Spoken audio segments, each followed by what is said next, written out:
Welcome, brave souls, to the chilling depths of horror in detail. Today we're going to share Yeti encounter horror stories. First story, Yeti. I was hardly known as being a particularly brave man. So you could imagine my surprise when my master, who I was currently working under for a fair amount of wage, stood up from his black leather couch and announced to the whole room, "Grab your things, Charles. We shall be embarking upon an expedition." Just following a rather aged documentary about Mount Everest and the local legends of a terrible beast, the Yeti, which wandered the mountain. Erwin Baker had always had a fascination with the unknown, and as his valet, I was inclined to listen to his frequent ramblings of the occult and supernatural, and occasionally even partake in the occasional ritual that he claimed would grant immortality or some other fanciful enhancement. Perhaps it was because he was so rich that life just didn't hold its element of surprise as much any longer, and this was just one of his many attempts to stave off boredom. Either way, I do not claim to know, and soon we had traveled from London to Rome, and from Rome to Turkey, and finally the long journey from Turkey to Nepal. Nepal was a very cold place, might I say. The air was thin, and the locals were more than happy to relieve us of a few pounds in exchange for supplies for our rather impromptu expedition. We had gathered a team of a rough and ready sort, and our guide, who went by the name of Lawrence Fisher, had vexed me from the very beginning. He bore a greasy black handlebar mustache and a head of similar colored hair, and carried himself as if he was a prince. My master and I must have shared the same loathing, but he had claimed to have made it to the top and down 5 different times. Lawrence also claimed to have made arrangements, and after staying in Nepal for a night, we began our trip to the base of the great mountain via bus. My master was a little upset at its condition, as it was rusty and worn, and rattled us every time we encountered a slight bump in the road. But he managed to at least prevent other passengers from coming aboard and mucking up the trip more than it already was. The trip to the mountain lasted 2 long days, and as I stared blankly out the window and into the hilly surroundings, I couldn't help but feel some apprehension about going on such a journey. Of course, I didn't really believe that Yetis existed, and all the different rituals my master had made me do had all ended in failure. But even so, these lands had a sort of mysticism about them, something distinctly unknown. We arrived at the base of the mountain at about noon, and when we pulled up to a small lake by the name of Imjo, we saw an old, run-down shack beside it.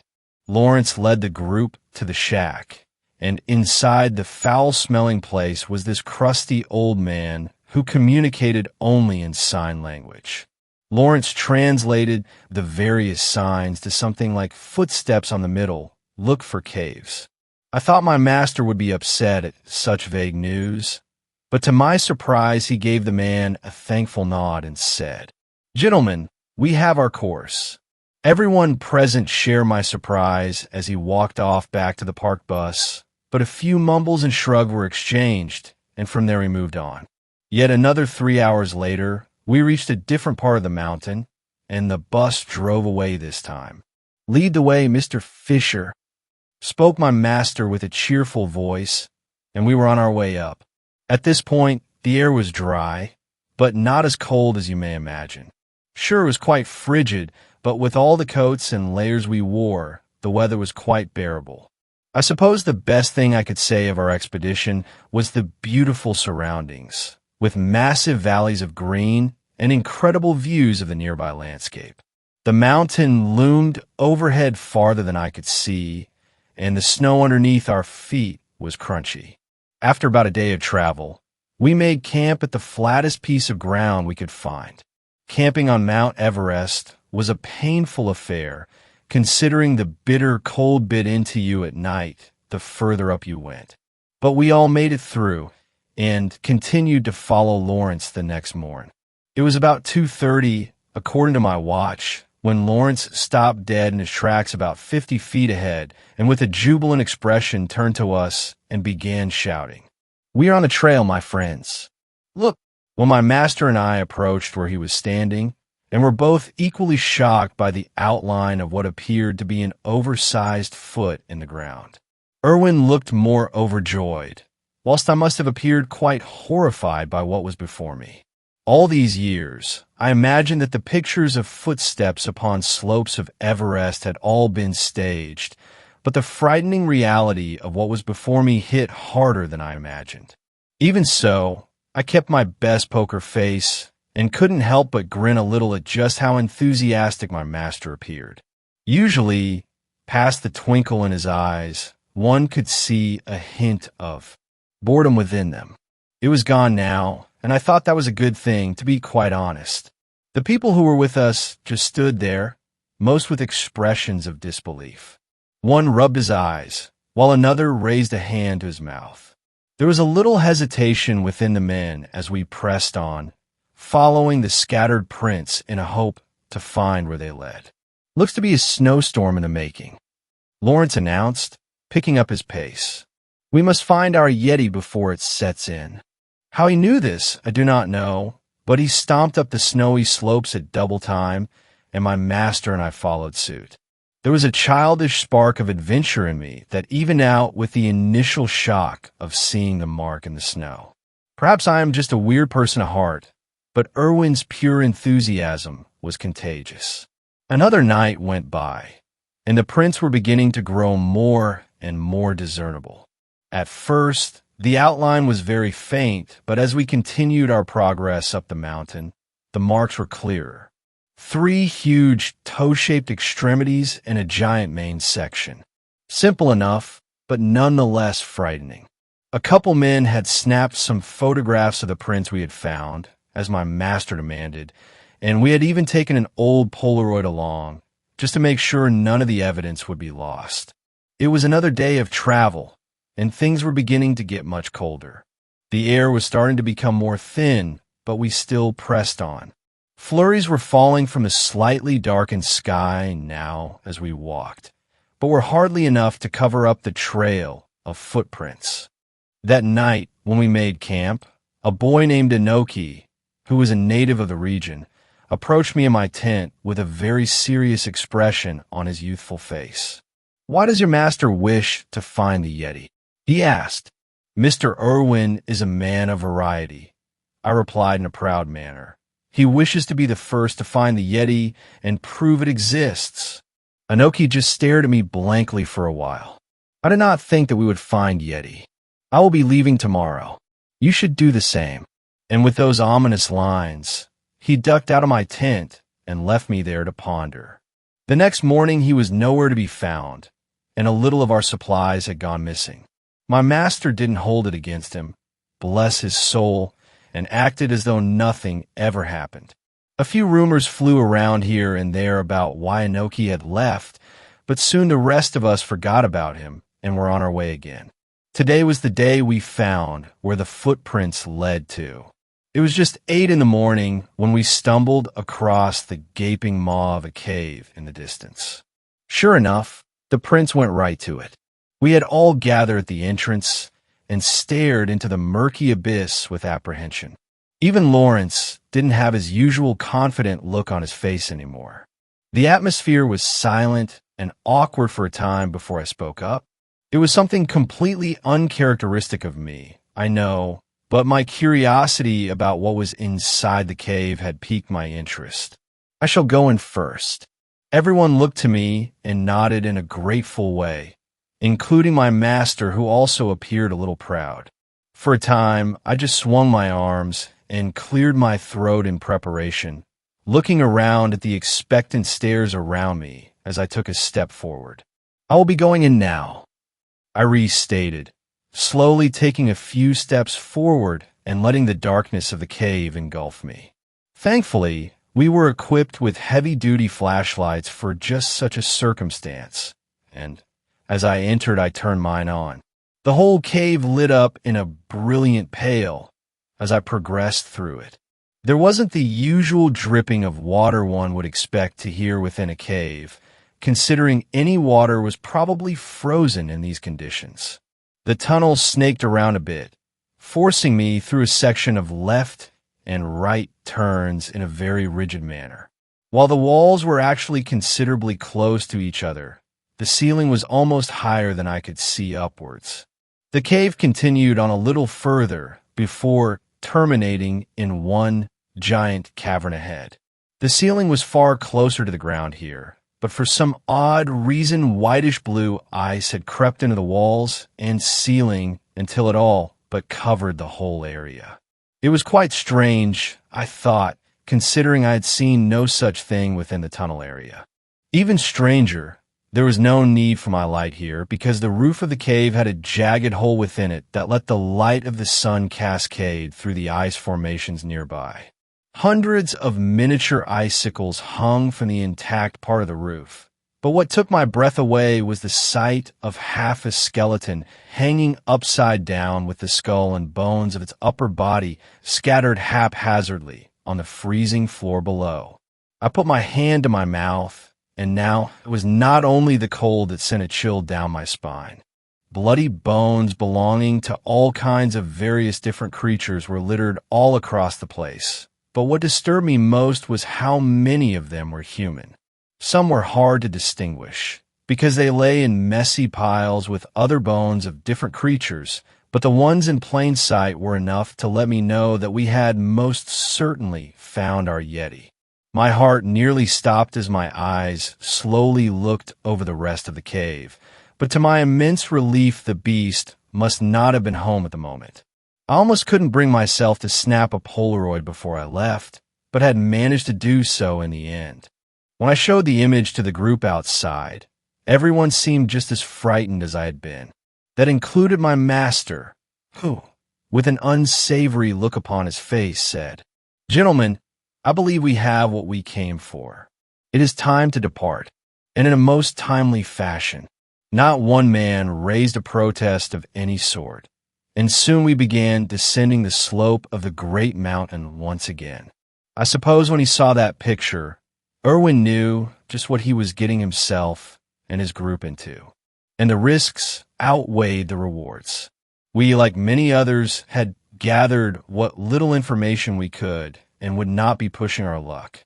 But I'm afraid that my tale doesn't end there, for as we stomped our way down the mountain at a reasonable rate, we were engulfed within a blizzard that descended upon us in what felt like a few minutes. The whole world was cloaked in a powdery white, and soon I had to struggle in order to see 5 feet in front of me. I made it a priority to stay by my master all the way, who plodded onwards with his gloves batting the air ahead in an attempt to aid his vision. "Well, Lawrence did warn us," I shouted, trying to stay as positive as possible. "Indeed he did, but not of how fast it would happen," came the reply, and to be honest, I couldn't refute this. It had been about an hour of incessant walking, and I was sure we must have lost some men by this point. I could see none of the nearby surroundings, only an endless amount of snow and a barren wasteland beneath my feet, which I was beginning to have trouble feeling. Just as I thought things could not possibly get worse, through the unbearable howling of the wind, a terrible cacophony of roars filled the air. The noise was so loud that the ground underneath our very feet shook as if it was about to give way, and I found myself falling face first into the snow.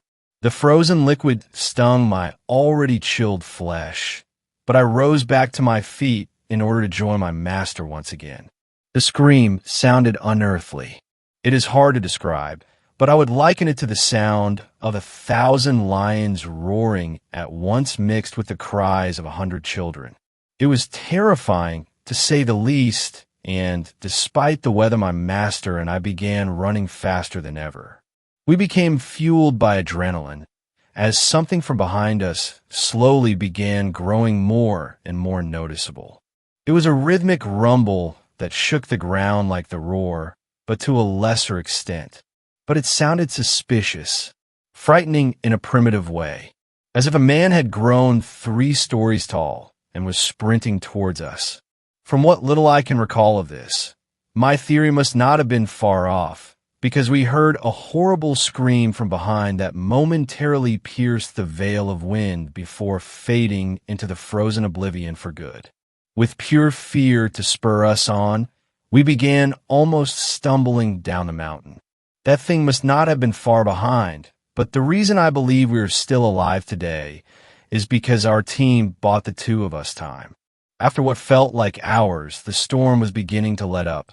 Enough for me to see the figure of Lawrence Fisher lagging slightly behind us, and occasionally glancing back into the storm in fear. The only memory I have of the beast itself is the massive, hairy arm that momentarily reached out from the cloak of snow to grab the entirety of his torso and drag him, screaming at the top of his lungs for help, into the ocean of murky white. Irwin and I didn't stop running until we were away from the storm, and even then were sure to behave as if paranoid. And after 3 days of no sleep and exhausting travel, we managed to stumble down off that godforsaken mountain and back to the closest thing to civilization that was nearby. Besides my master and I, only one man made it off that mountain alive. And it was the boy Inoki who we actually ended up meeting on the way down. He had been traveling at a much slower pace, you see, and was more than happy to share the food he had taken with us. Water wasn't exactly much of a problem, though, as you may imagine. The three of us made our way back to the village after we exchanged our horrifying tale, and after thanking the boy, we booked a flight back to Turkey. I am currently recording our story in this country, and make it what you will, but please, if you value your life at all, do not visit Mount Everest. Something lurks there amongst its frozen slopes, waiting and hunting its prey. Something that is truly horrifying. Second story, something very wrong in the Smoky Mountains. My fiancée and I went for a 3-day trip to Gatlinburg, and we've spent our days in the mountains hiking and spending time in and around the national park. Tonight at around midnight, trying to get all the time in the mountains we can, we decided to take an hour drive from our hotel room up the mountain to an overview/lookout type of spot, right on top of said mountain, to see if we can catch an awesome look at the stars, because there's a lot of lights in Gatlinburg at night. Driving up there, neither of us noticed literally anything off other than that the mountain winds are a little spooky at night from FL, so it's just unfamiliar. But as soon as we get to where we were going and she and I got out of my car, I'm almost overwhelmed with just a vile oppressive feeling outside with me.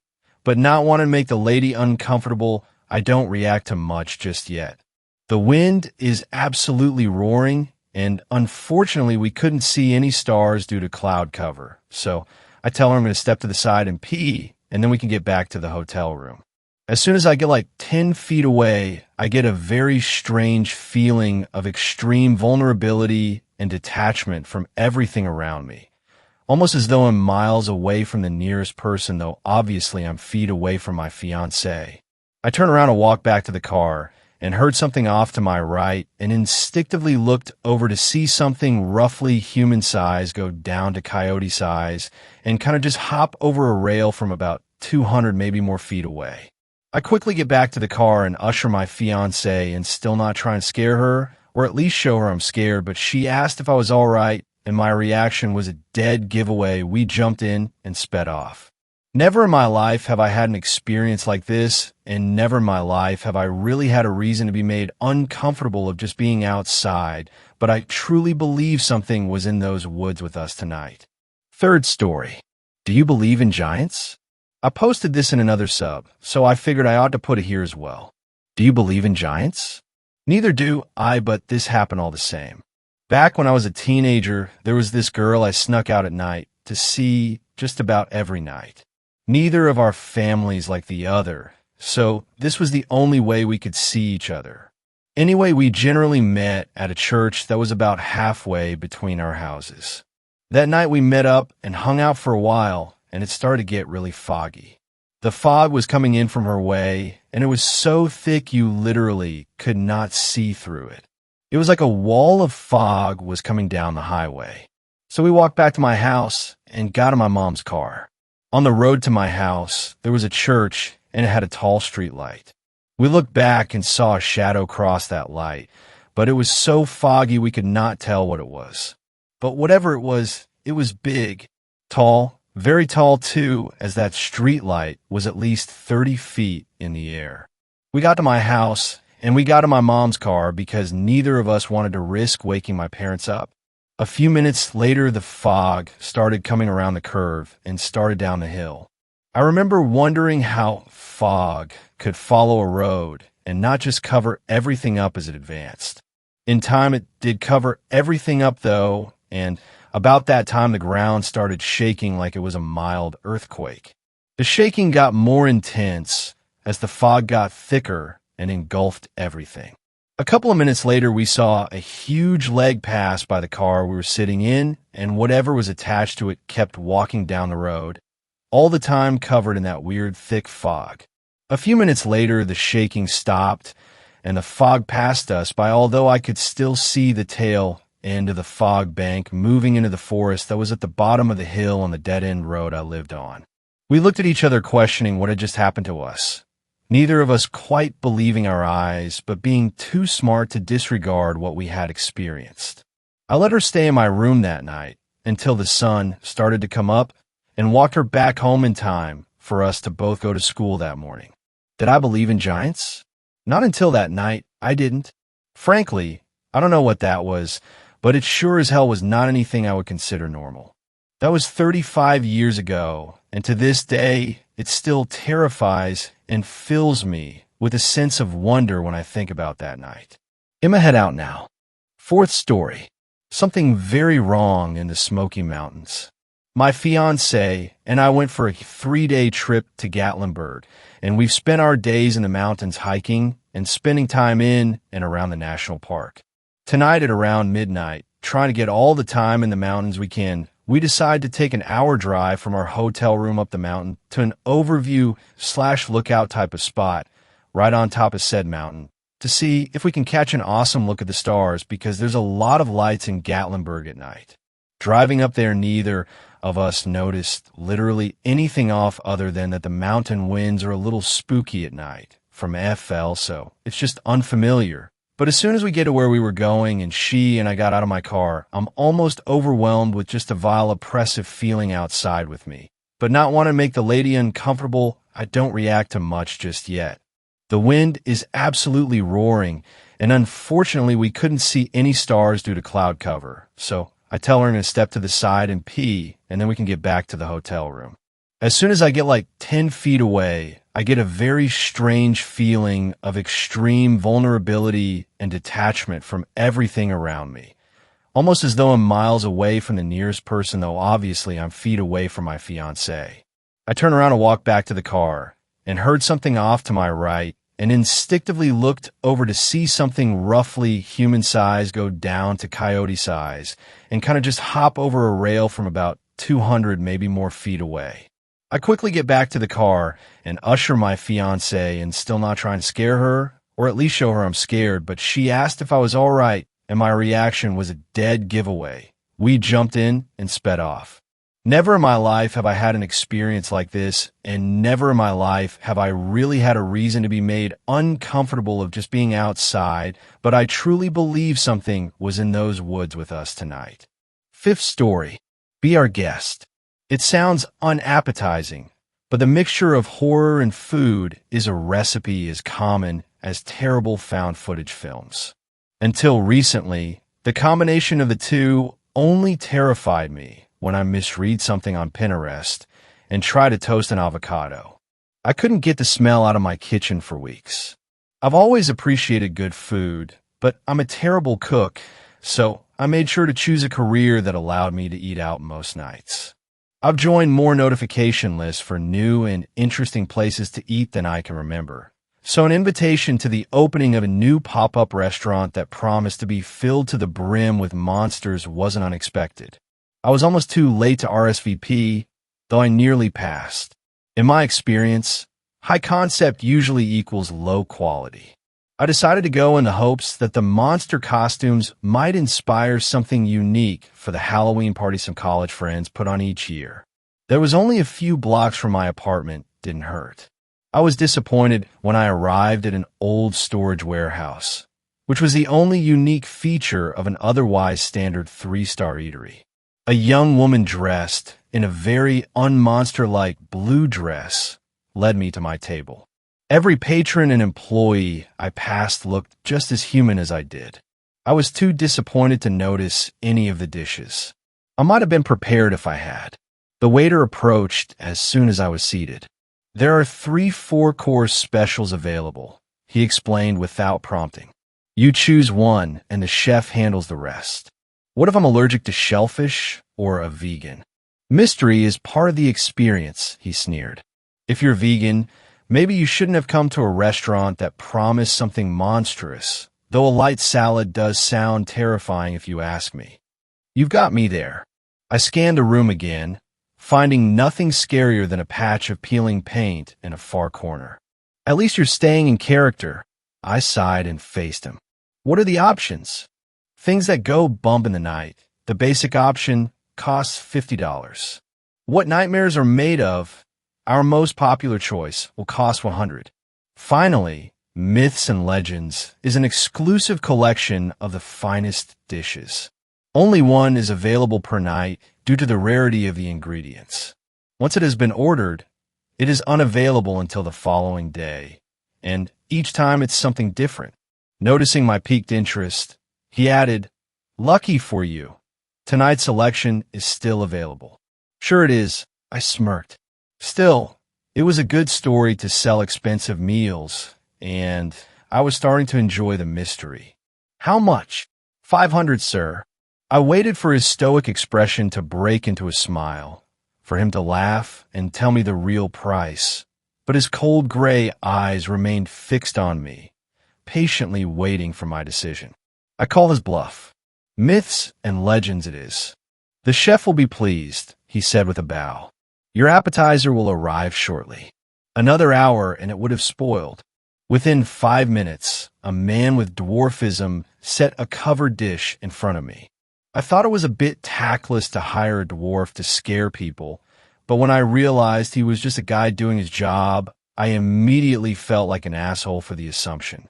Something beneath the dark metal cloche screamed, silencing my guilt. Unless the server was a talented ventriloquist, it sounded too convincing to be fake. He raised the cloche, my anticipation building as steam billowed out to reveal the dish. When I saw what was on the plate, I finally understood. A small, human-looking creature, lying on a bed of dark green leaves, had been stripped naked and strapped to a plate with butcher's twine. Sharp, yellowed fangs decorated the edge of the plate like rays of sunshine. The screams coming from its wide, toothless mouth were piercing. Though it was strapped at the ankles and wrists, the hands and feet had been cut off. The butcher's twine acting as tourniquets as well as binding. 2 pimento stuffed olives, held in place with 2 thin metal toothpicks, had replaced its eyes. The gruesome scene was plating for the actual dish. The creature's stomach had been cut open, and the 2 large flaps of skin were peeled back to expose a cavity that no longer held organs. It was filled with a dark, rich-smelling broth. The cooked digits of its hands and feet, 10 little fingers and toes, the nails removed, floated around like small chicken medallions. 2 yellowing eyes with large blue irises stared up at the ceiling from the center. The waiter confused my wide-eyed shock and disgust with pleasure. "He is the second to last of his cluster," he informed me. "His mate will be served on Thursday." Each dish has a laminated information card tucked below the plate, if you're curious. Before leaving, he whispered, "The chef suggests you start with the eyes before they get soggy." I felt people from the surrounding tables watching me, curious for a glance at the expensive dish they'd turned down. I allowed them plenty of time to gawk while I struggled to accept the truth. The restaurant wasn't filled to the brim with monsters meant to frighten or entertain us, but to nourish us. I unconsciously reached for the red laminate. "Soup à la homuncule**. This tasty recipe was concocted at some point in the 16th century. Most homunculi were bred for use in alchemy, but some were able to escape their bonds. A strong survival instinct led to an affinity for stowing away on passenger vessels, resulting in stories of the homunculus, sometimes called garden gnomes, sprites, or other nicknames, spreading globally. There is no current means of determining the origins of any specific group or cluster. This specimen has been seasoned with cumin and a dash of pepper. It is considered a delicacy along the shore of the small Canada town it once called home. This dish has become popular in some South American countries, including Peru, the forests of which the largest known cluster of homunculi call home, but is considered inferior due to the poor diet of their clusters. Few have had the pleasure of experiencing the superior flavor profile of homunculi of this Canadian cluster, a result of their access to rare plants and seafood untouched by pollution. We are proud to offer the opportunity to be one of the last two people who will ever savor a homunculus from this now extinct cluster. Don't be shy, it can't bite back. Asterisk. The last sentence sent my stomach into a barrel roll.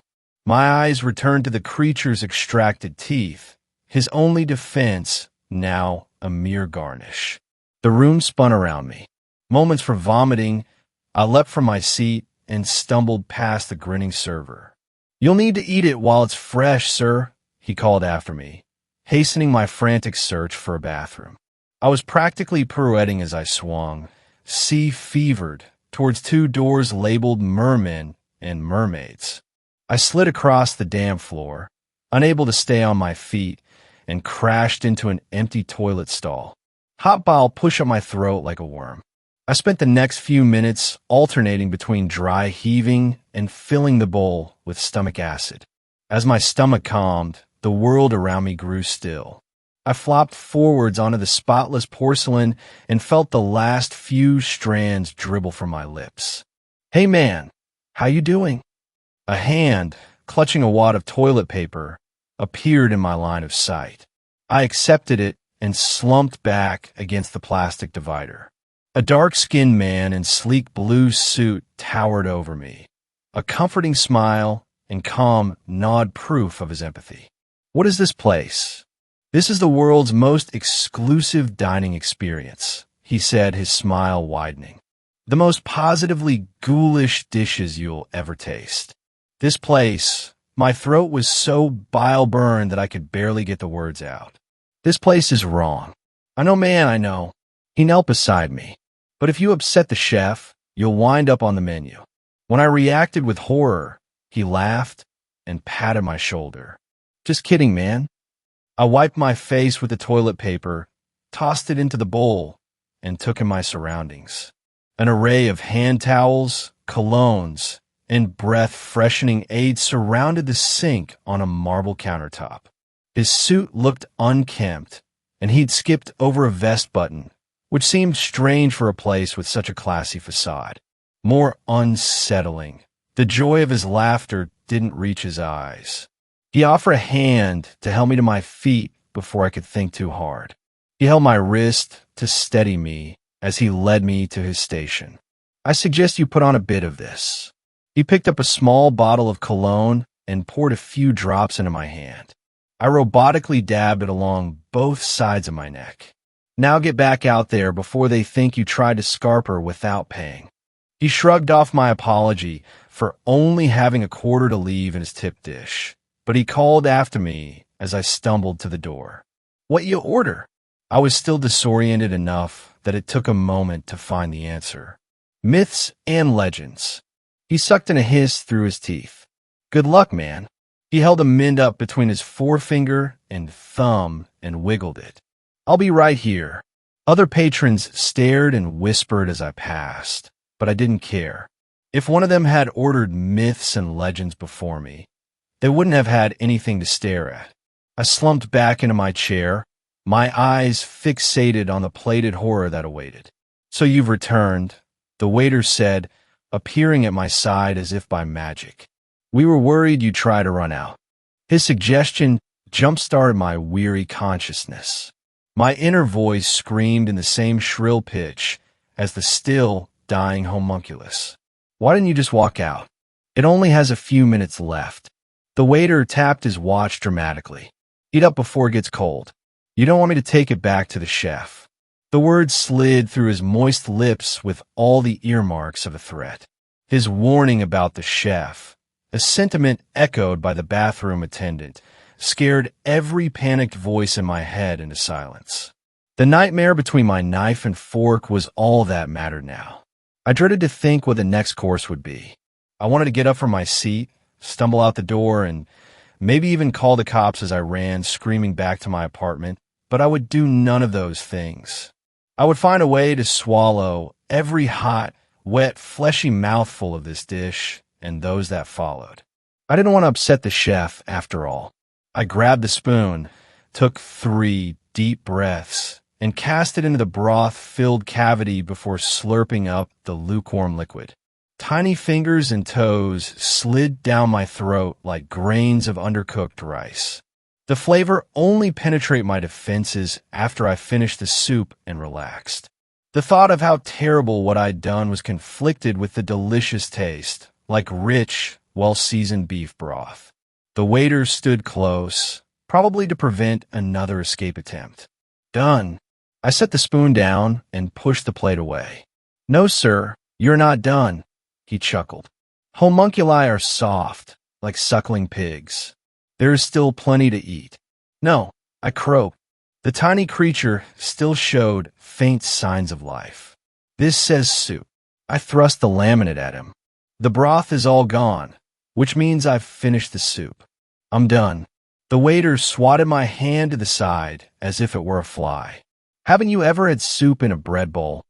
He positioned the plate in front of me again. I let my hand fall, defeated. He clicked his tongue in disapproval and glanced at his watch. The next course will arrive shortly, sir.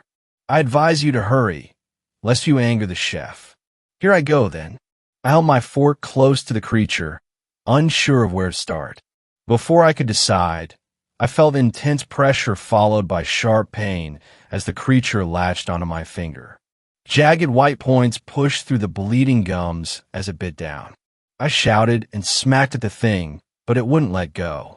It finally released my finger and ceased moving altogether after I grabbed a form and jammed it deep into the creature's eye socket. So sorry, sir. The waiter, who didn't sound sorry at all, waved in the direction of the kitchen. It seems the secondary teeth were not properly removed. I assure you that the sous chef will be reprimanded accordingly. I internalized guilt that I'd killed it and focused instead on the proper way to eat suckling pig. Drawing a blank, I used my fork as a lever to crack the skull open. After a hollow, but satisfying pop, I licked the creamy brain matter from the fork, savoring the light, fishy flavor. I sucked tiny gray lumps, like salty caviar, from between each prong. Once the fork was clean, I replaced it with a spoon and scooped the remainder of the brains into my mouth. They melted over my tongue like a soft pat of butter. Next were the arms and legs. I untied the butcher's twin and pulled them off one by one. I imagined chicken wings and slid the flesh off of the bone with the front of my teeth. My dignity gone, I stripped the tender meat from the rest of the limbs with no hesitation or regard for the mess I was making. By the time I was finished, most of what remained was gristle and bone. And the olives. I hate olives. All right. I covered the all-too-human-looking remains with my napkin and pushed the plate away. Now I'm done. The waiter laughed, and some of the surrounding patrons applauded. Excellent. He handed me a damp towel to clean my face and hands as the server returned to clear the table. The next course will arrive shortly. I nodded shakily as he made his way to the kitchen, apparently satisfied that I wouldn't run again. Christ, I thought as I cleaned myself up. This wasn't what I expected when I walked into this hellhole. That was basically cannibalism. The waiter stepped out seconds later, helping the dwarf server move a large buffet-esque cart. Sir, I have your second course, he said as he returned to my side. A as well as a new napkin. He handed me an immaculately folded cloth napkin and took the damp towel, draping it over his arm. Great. He helped the server lift the covered plate, much larger than the first course, onto the table. I think you will enjoy this dish, sir, he said, wiping his sweaty brow with a damp towel, unconcerned that it was covered in homunculus juices, before dropping it on the cart. Yes, you'll enjoy very much. Sir, I give you, he pulled the cloche away and bowed with a flourish. The spineless two-timer. He set the cloche on the cart and signaled for the server to leave. The bathroom attendant was face down on the tray, moaning lightly. His arms and legs had been removed, and the stumps covered in a thick yellow sauce that smelled strongly of citrus.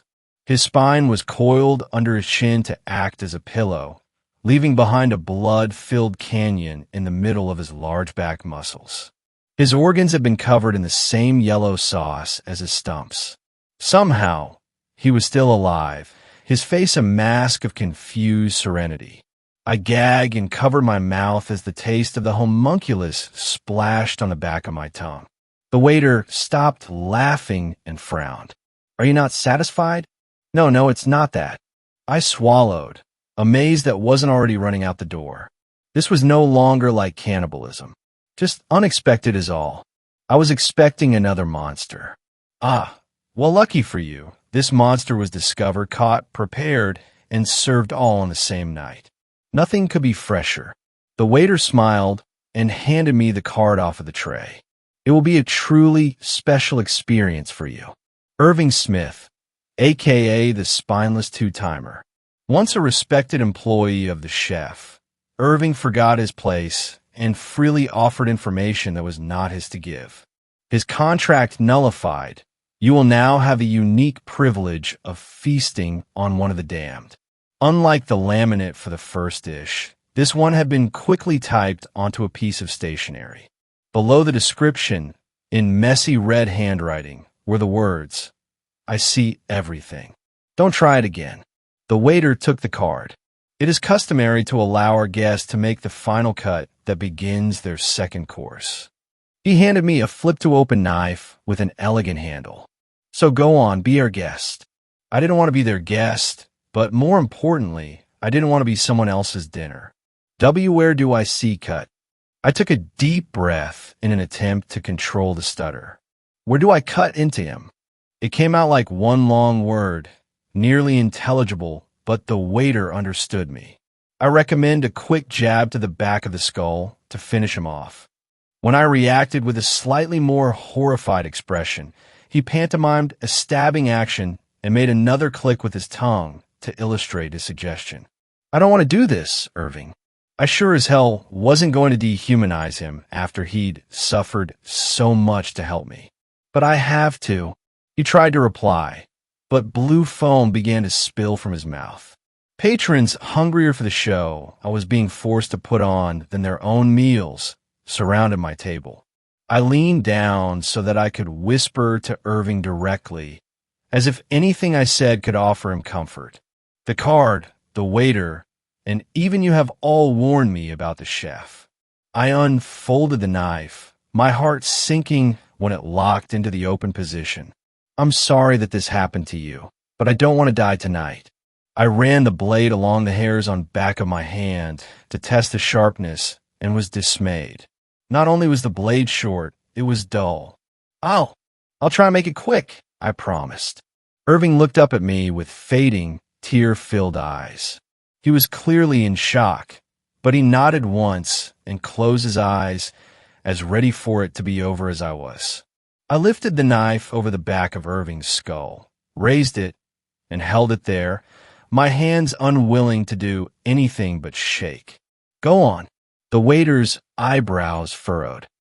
What are you waiting for? I don't want to do this, I repeated loud enough for the crowd to hear me. Then I brought the knife down. The knife sunk into his flesh, and a small groan escaped through the foam, but I'd barely chipped his skull. Again, the waiter screamed. I pulled the knife out and raised it once more. I tried to put more strength behind the second stab, but the result was the same.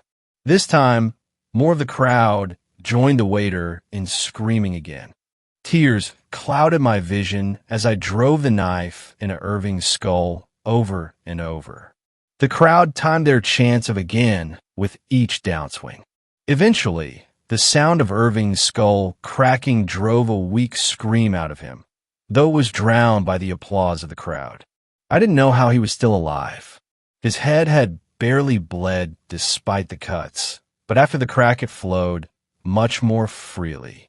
The chanting resumed as blood splashed the crowd with each frantic swing.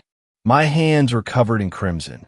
He kept trying to scream, but the foam, now a dark purple, had thickened enough to choke him. After what felt like hours, the blade finally broke through his skull completely and pierced deep into his brain. The crowd applause swelled as Irving broke into a fit of loud grunts that were half coughing, half screaming, peppering the closest patrons with thick chunks of foam. Why is he still trying to scream?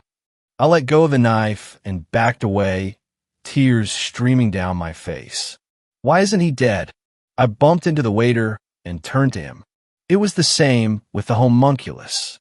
He reacted to my anger with amusement. How is he alive? How is he aware after everything that's been done to him? Is it a drug? Some sort of stimulant? Now, you know what the chef does to people don't keep his secrets. The waiter nodded at Irving with a wink.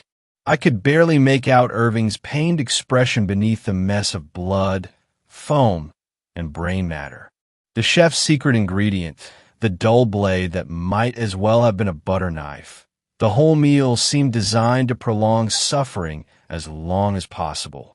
I looked down at my bloody hands, surprised at how quickly the warm blood had turned cold. The waiter handed me another damp towel.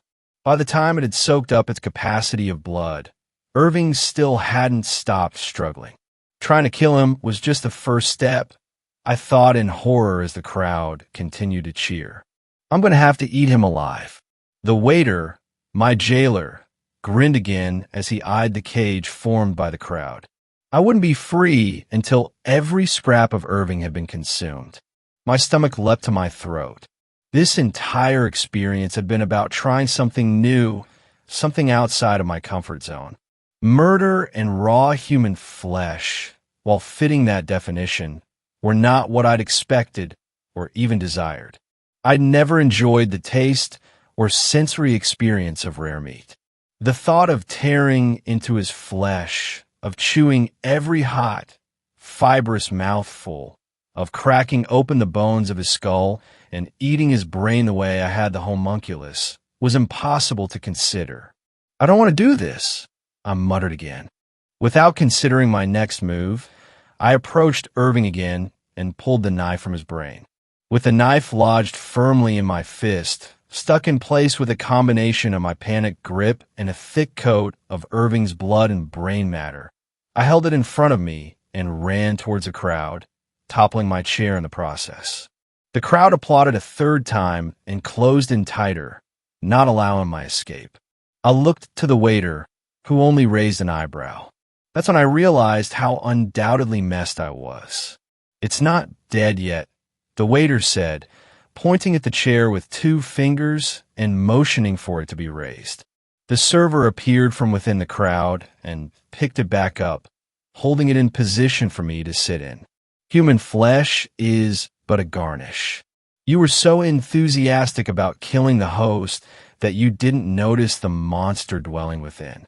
Now, if you please, the waiter gestured towards a chair.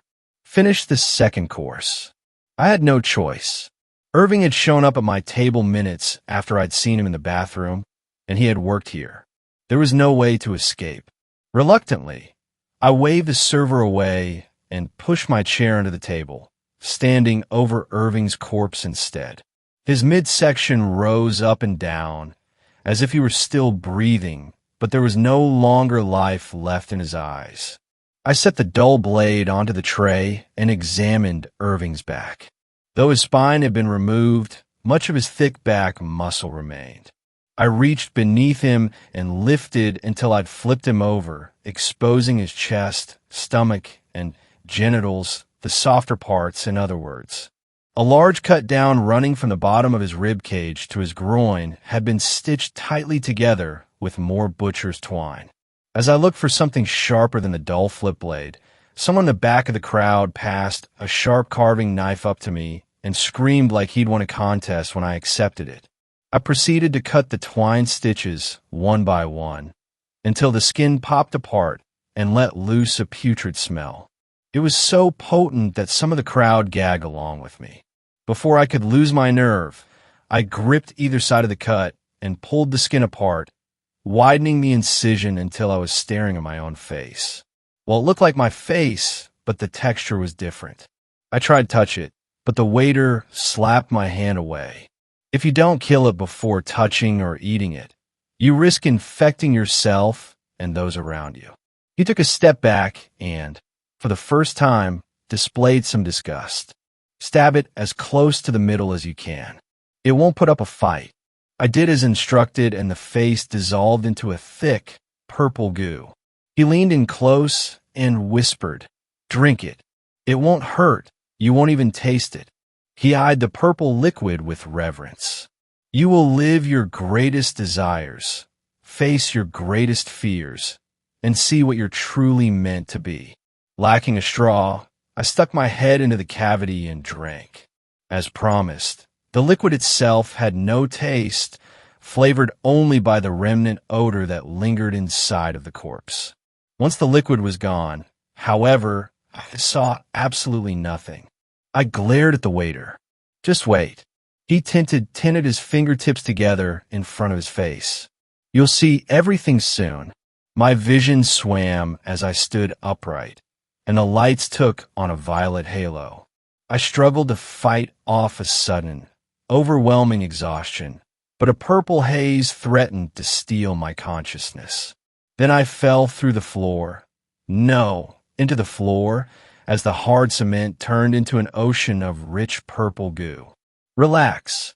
The waiter's voice was thick and distant. It was the last thing I heard until I woke up, surrounded by darkness and lying on a cold, hard surface. I don't know how much time had passed, but the smell of richly cooked food surrounded me, so I couldn't have gone very far. "And now, for your fourth course." It was the waiter's voice, just as muffled as before, but in a different way. It sounded tinny, like an echo.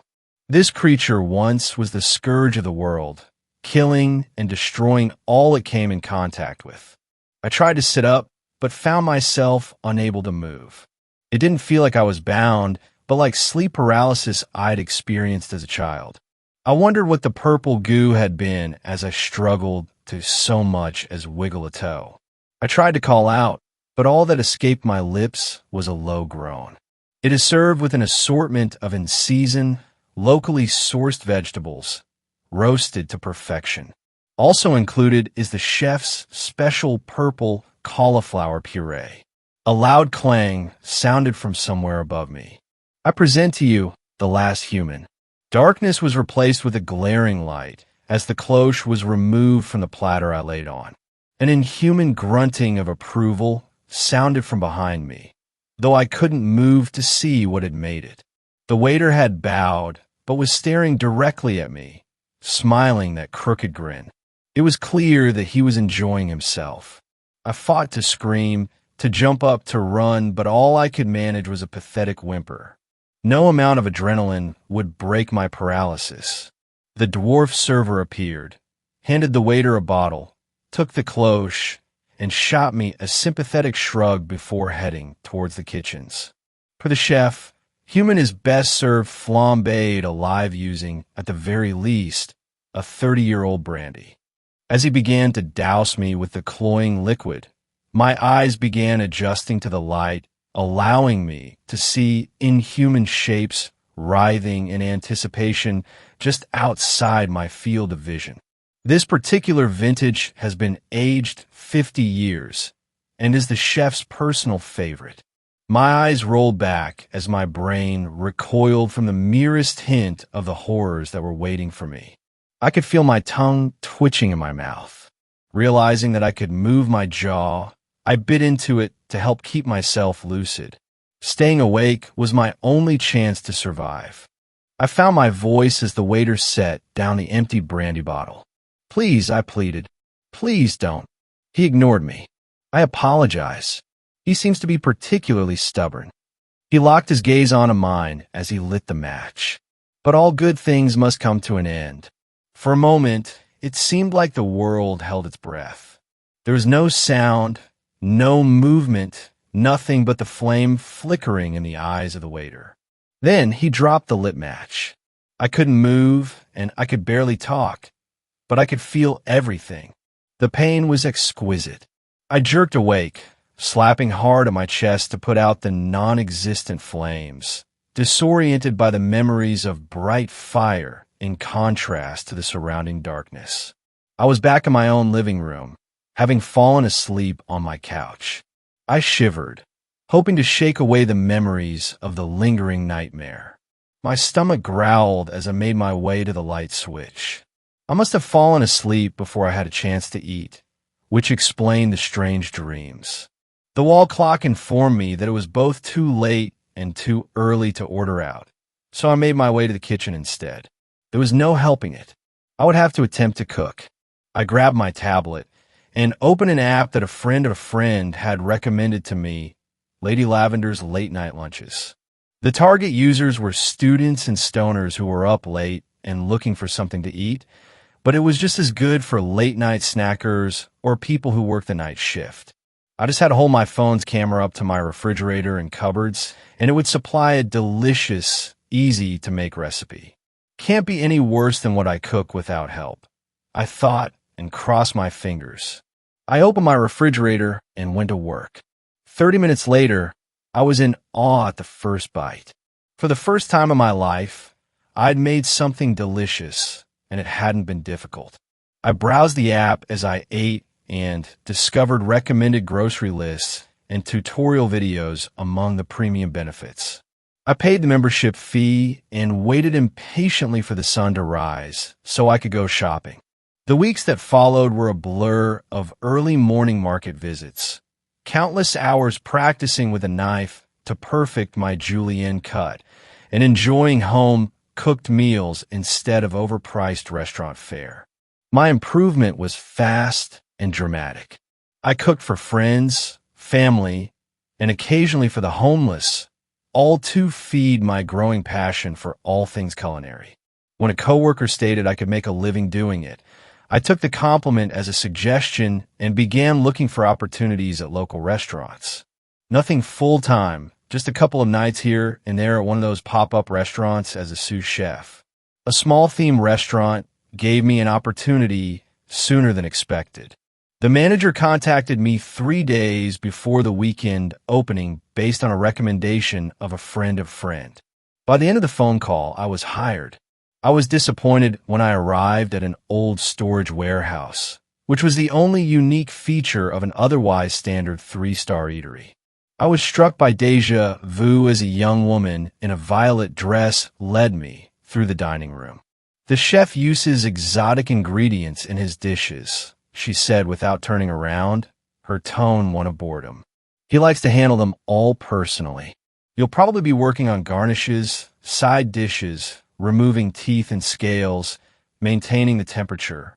She trailed off with a yawn. "That sort of thing." As we approached the kitchen, déjà vu transformed into sickening dread. I blamed nerves.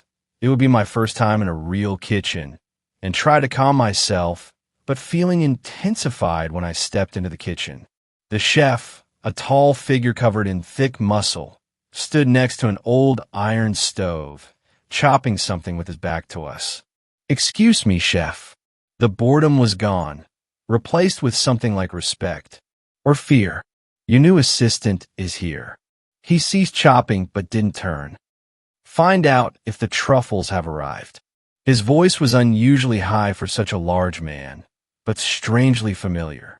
The door hinge creaked to mark her withdrawal, leaving me alone with the chef, surrounded by awkward silence. I didn't know what to do. The dread remained, leaving me too afraid to enter any further. I glanced around the kitchen instead, and the sight of familiar tools offered me some relief. Everything is fine. He hired you, didn't he? Once I'd mentally inventoried the room, my eyes returned to the back of the chef's head. He hadn't acknowledged me, or even moved, since the woman had left. I mustered up some courage and cleared my throat. It's nice to meet you, chef. So you're finally here. He sighed and ran a large hand through his gray hair. Are you sure you want to do this? I froze when noticed a mole on the back of his neck. My hand crept up to my own neck, brushing across a mole I'd touched countless times before in the same exact place. I think I made a mistake. I spat, overcome with a desire to turn and run. Instead, I stumbled backwards and fell on my ass. As the chef started to turn around, I shut my eyes tight and shoved my fist against them. Please no. His heavy footsteps shook the floor as he approached. No, I don't want to see. When I felt his hot, meaty breath on my ear, I was prepared for the worst. Wake up, he whispered. My eyes fluttered open, and I sat up with a jolt to find myself surrounded by a familiar crowd of faces. The remains of Irving had been removed. The only remnants of the previous course was a small pool of purple drool where my head had rested. He's awake, the waiter called, resulting in a smattering of cheers, and just in time for the next course. Before I could react, the purple puddle was wiped away and replaced by another uncovered plate on which the largest foot I'd ever seen in my life rested on a bed of vegetables. It had been severed just above the ankle, and a thick piece of the tibia stuck up from the roasted meat, offering a handle similar to that of a turkey leg. I've spent a lot of time trying to figure out why someone like Irving would knowingly sacrifice their own life to try and help someone like me. I still don't have an answer. Maybe I'll understand one day. I suppose I could run, or call the cops, or at least go in with guns blazing and try to take it out with me. But then I think about how Irving was served up moments after his own betrayal, and the resolve drains away. I don't want to do it, but I have no choice. Even writing this may be enough for me to find myself turned into a vessel for that strange purple goo, but I couldn't do nothing. Irving made the mistake of trying to help me after I'd already agreed to something I didn't understand. My hope is that those of you who read this won't make the same mistake. I'm not telling you to avoid trying new things. I'm not telling you to avoid pop-up restaurants. But if you're ever eating in a new place and the waiter offers you myths and legends, promise me you won't make the same mistake I did. Politely decline, excuse yourself from the table, and wait until you're outside before you start to run. You wouldn't want to anger the chef, after all. Thanks a lot for watching this video till the end. Drop your suggestions in the comment section.